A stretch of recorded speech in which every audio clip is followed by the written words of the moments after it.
So I wouldn't say it's because there's more movement everywhere else. I would say it's because we've aligned his skeleton to most easily transmit force, where the muscles would have more equal tonus each side of the joint, which is going to allow them to go through.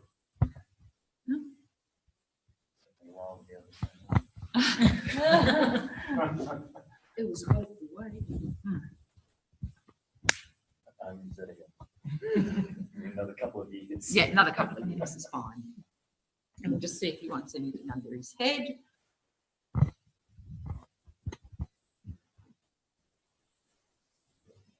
Yeah, and he'd be happy with it. Just a little bit higher. No, here.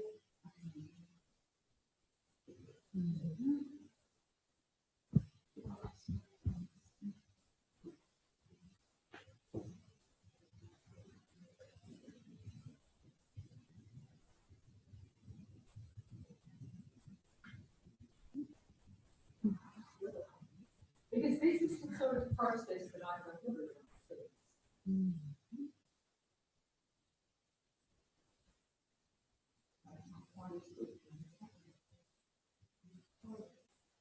Because there wasn't as much connection.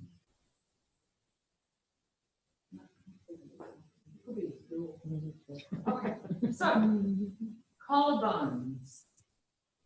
So you can see by the shape of the collarbone. And you've got to keep remembering this is not maybe it's carrot juice.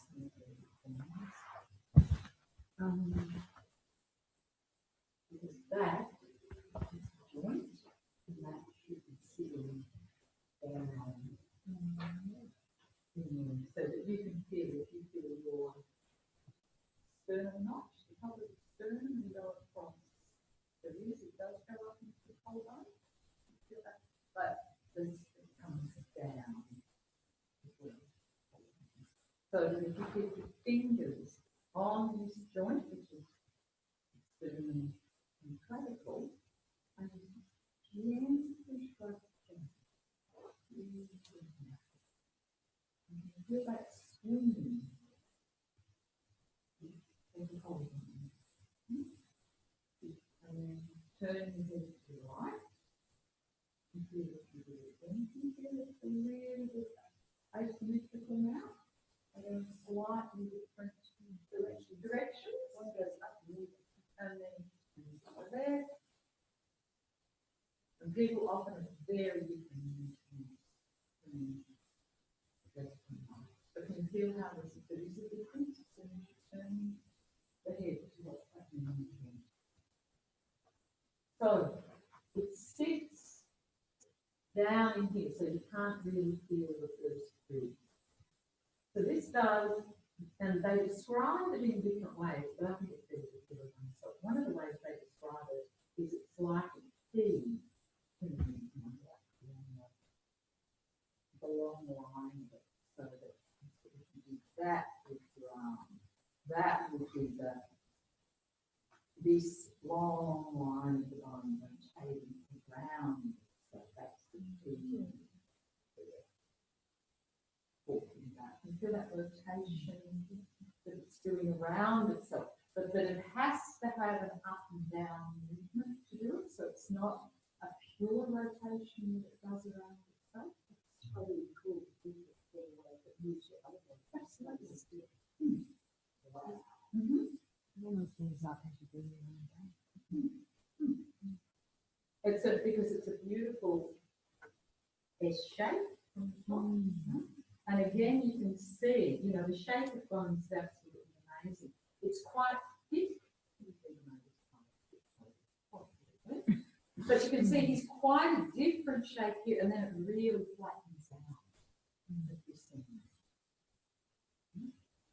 So thick, and at this end is more circular, if you like, and then gets to this point and then flattens out. It's very flat surface. So if you feel along the collarbone, you can really easily feel that roundness, but then you hit this curve, and then all of a sudden you just feel it flatten out. It's very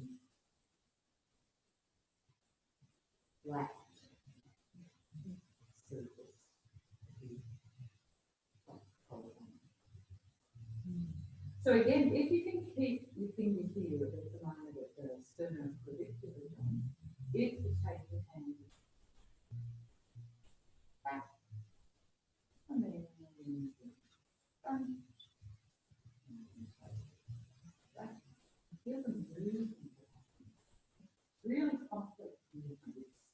I don't know how you describe it in your frames because the actual joint itself is curved. What would happen if you didn't let that movement?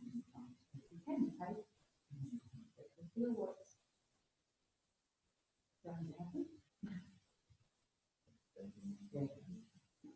And you can never have the brain that you do. Hold on. It's like people who sort of locked up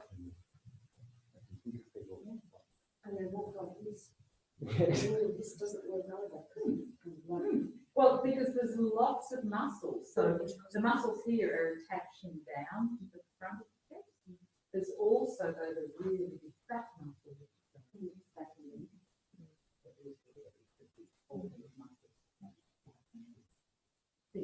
So you'll see collarbones in the most amazing places. Even if you studied and looked around at all of us, you see very different. Okay, so you know there's the classic ballet dancer where they're dispersion horizontal. You see that often incredibly horizontal lines. So you know even if you did it, so what would you have to do with your chest To make that to get that horizontal? That was something horrible to get that. But you feel that it's something that you have to do through all of yourself to get that particular look that they're looking for. Then, you know, the other classic is the rugby players who go into scrums whose collarbones virtually go down. You know, they're so long in here, like they just push them so they look like they've got those incredibly long, which is the same as you know. So the collarbones are incredibly mobile because those women don't get, you know, they just get used to the collarbones. And so how's it something that function?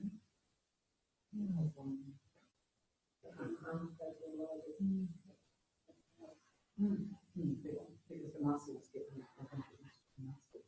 So as I said, incredibly really, really strong joints. It's much more likely to break when it's given. But you would nearly always break it before you really do. what's the, is that joint that and is it a sort of joint? No, do not Is it a remember particular that. kind of joint? It's not a ball and socket. It's the other. It's not a no. Because it's one of those, let me put it this way, it's one of the, it's different to this joint. Yeah, that's the ball and socket. So this one has muscles that direct to that one. So the sternum, this muscle here, the sternomastoid attaches directly into, it's got a slip onto different here that directly pulls it. So there are muscles around that directly move this joint. This joint, on the other hand, the acromioclavicular does not have any muscle.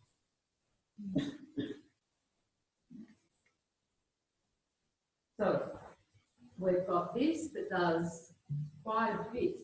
You can imagine swinging around, and you can see where that's going to take shoulder blade, collarbone.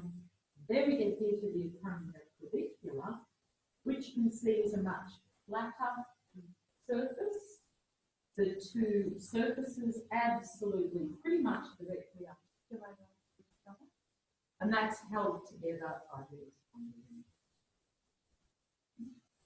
So again, not an easy joint to dislocate on the.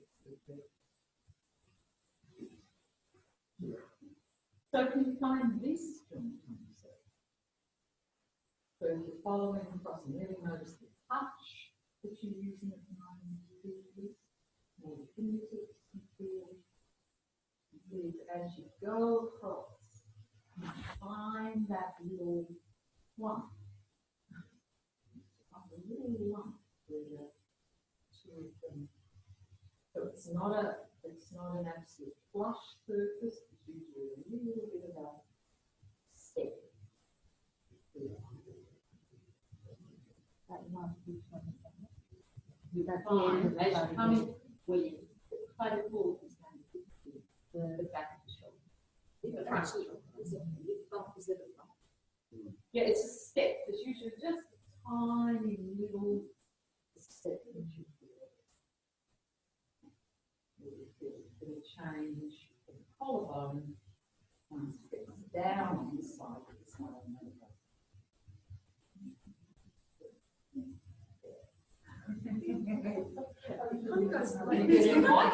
can be quite different shapes, one side to the other, because all bones form. Is it possible for one to be coloured like slightly lower? Because I feel like that one comes over.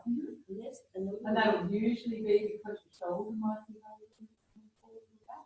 So again, could you imagine how this line of the collarbone is going to influence your ankle? So if the collarbone is rolling forward, this is going to be rolling forward. If you like to have the collarbone back. So it's going to be totally dependent on the line.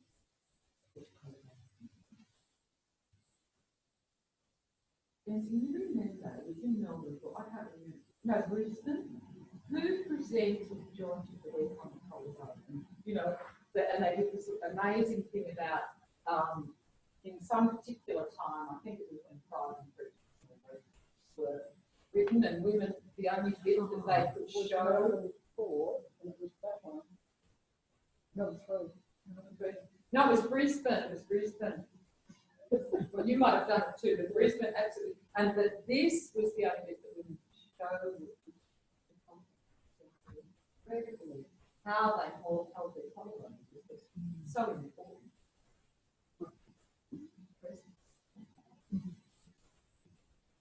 So that's your collarbone. Let's come back a moment to the front again. And again, they don't show it, but the sternum is made up of three parts. So there's the manubrium, which is here, and you need it here, and shows it just here. So it's more like it's made up of three parts. It's a little bit like the skull is made up of three parts. So it starts off as separate bones, but then as it forms insert.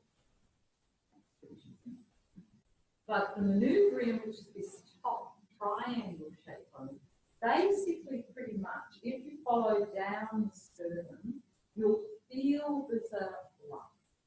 You follow it down and you'll hit a lump. That's the end of the manubrium. And that tends to sit around the level of the second rib. And then below that is the body of the sternum. And then below that is the zippy sternum, which is the cartilage. This is a really important function. It's where the manubrium and the sternum form into it. So if you put your fingers there, you can find that sort of manubrium sternum. And just feel if you lift that up a little bit, what does it feel? So it's kind of like a handle point. It's a handle one that's like use a lot for items. And if you push down a little bit, the whole stick. And I think it was in Mabel's Hodge book, she had the most beautiful image that because first and second ribs both come around and join here, that she has this beautiful image of the manubrium up here and the body of the sternum just across. That gives you that little space. So a lot of people, because they think of this as one bone,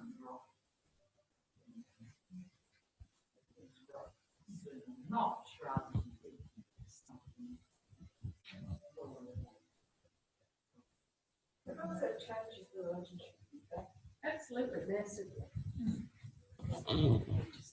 Yeah, you could feel where ballet dances To hold that and how that would actually irritate the way that it's considered horizontally. and it gives you a lot of up, but if it's up all the time, it's not that easy.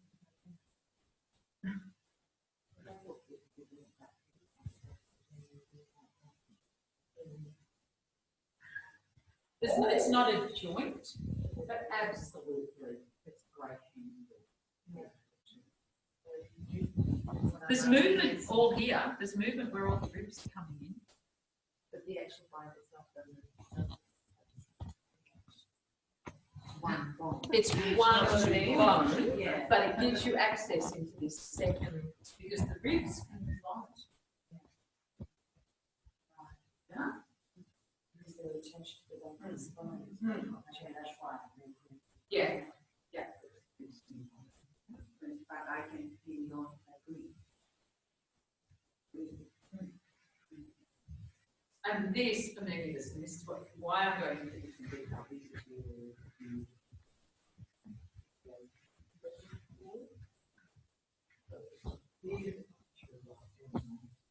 So,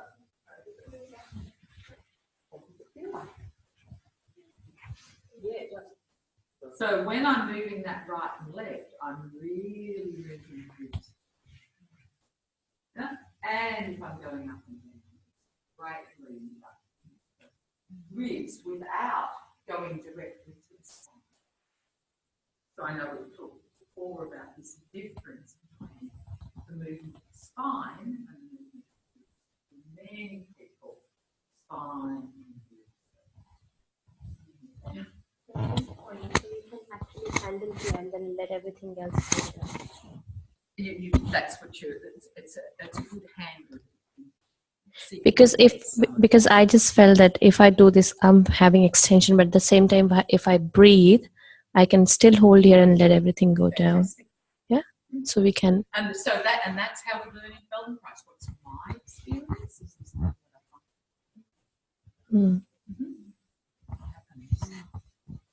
So manubrium sternum, sternoclavicular, acromioclavicular. Then we get into we'll get on to another position. I'm going to leave the shoulder blade pretty much until we get into another position. Yeah? But you can see very clearly here this coracoid process that comes at the front. And you find that on yourselves.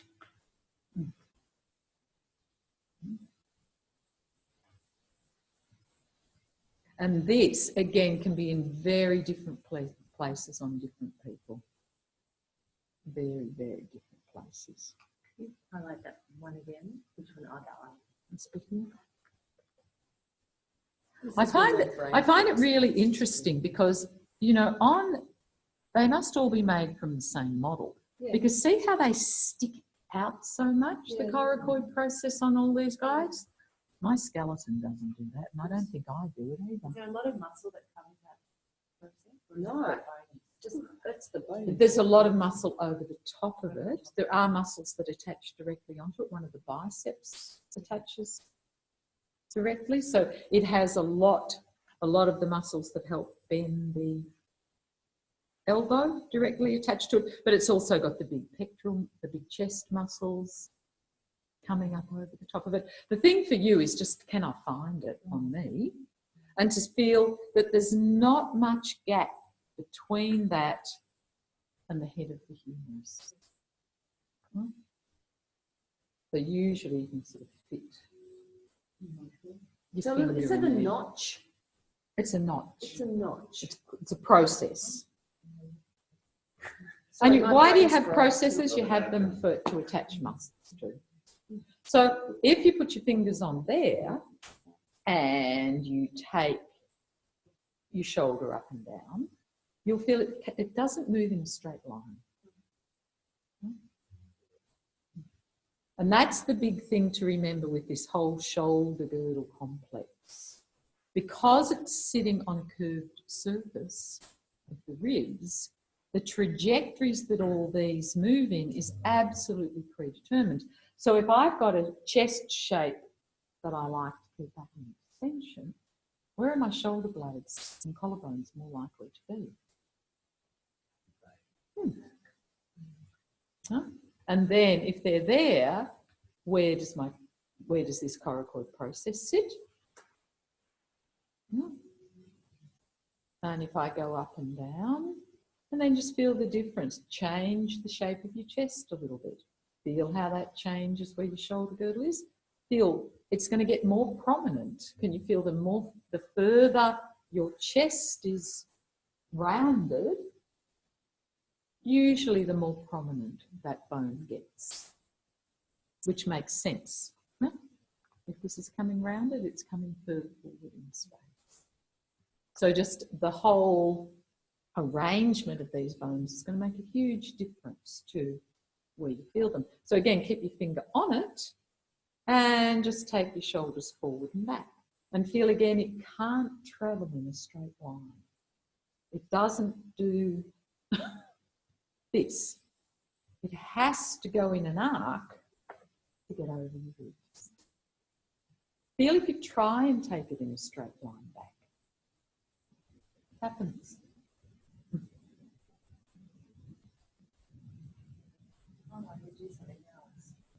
You're going to have to turn, aren't you? Yeah, but you can't just keep taking that in a straight line. And this is one of the things, the shoulder girdle is so much like the pelvic girdle in that people have very habituated places of holding their shoulders in relationship to their chest. So often to get some of these areas to move, to explore that people can breathe there, you often just simply have to change the habitual configuration that they've got their collarbone and their shoulder girdle in, and they can really allow movement to happen that may not normally be there. But if it's always in the same configuration, that makes life much more difficult. So then you've got the shoulder. This is the last one we're going to do at the moment. So this, I do know, this is a ball-lame socket joint. Okay, it's an amazing joint. This is the most mobile joint in the body, because it allows you to do a full 360 degrees. To do that, it has to sacrifice its stability. So it has very weak ligaments, unlike the ligaments that you see in here and here, very weak, and it relies on muscles to. It's got this gorgeous design of things that come down from the outside over the shoulder, then around the inside, the rotating. Oh, beautiful. Beautiful. So again, what does the shoulder do? You can see from this beautiful curved surface of this, but the surface of this is much bigger than the surface that it's going into. You can see that side as well. So this joint surface is much small. This is smaller than the ball. So this, to move, again, we're not going to move it a lot yet, but you're just going to feel, can I find this process at the front? The front of that humeral head. So I find the coracoid process. There's a gap, and then you move across and you're onto the humeral head. And depending again on where, once you've found it, if you rotate the shoulder around its long axis, you'll feel that humeral head rotating around itself. You'll feel it literally, I can't do that, but doing this. No?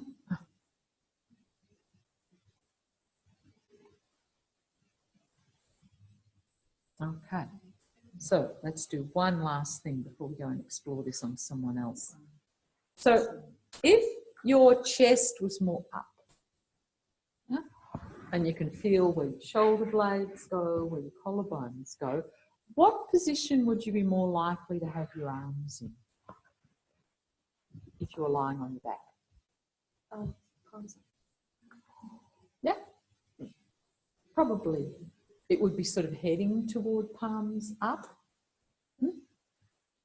If your chest was a little bit more down, collarbones coming forward.